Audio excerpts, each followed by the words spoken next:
အခုပဲဈေးရပြန်လာတာဒီမှာလေဟိုကျမတို့ပကိုးကငပိဒါတော့ငပိရေလေးကြိုထားတာပေါ့နော်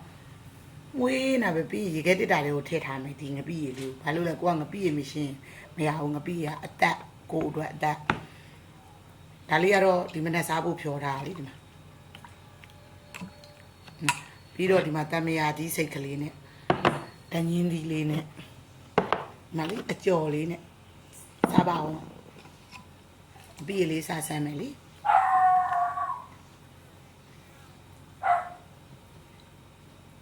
ဟိုလိုင်းမတော့မပရင်းနဲ့တော့လက်နဲ့ပဲစားတတ်တာလက်အိတ်တွေပါတယ်မစားတတ်ဘူးမပြုတ်ဒီမဟုတ်ကမွေးတော့တီးတောင်တီးတော့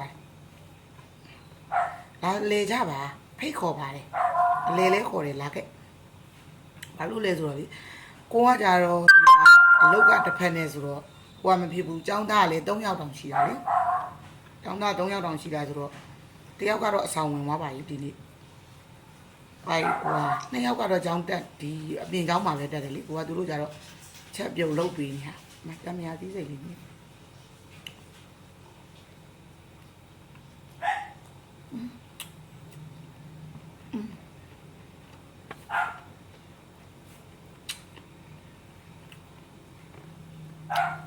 အားလုံးကောင်း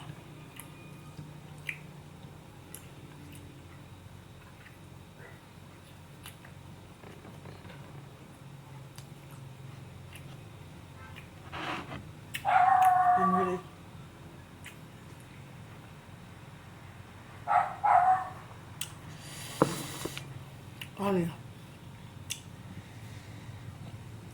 ရင်းကြလေအမကိုတောင်စိတ်နာစိတ်ထအမှန်ဖြစ်ဘူ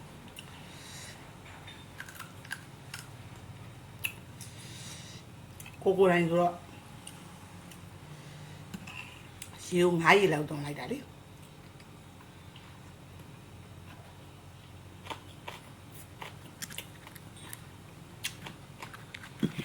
ကမူလာဘူး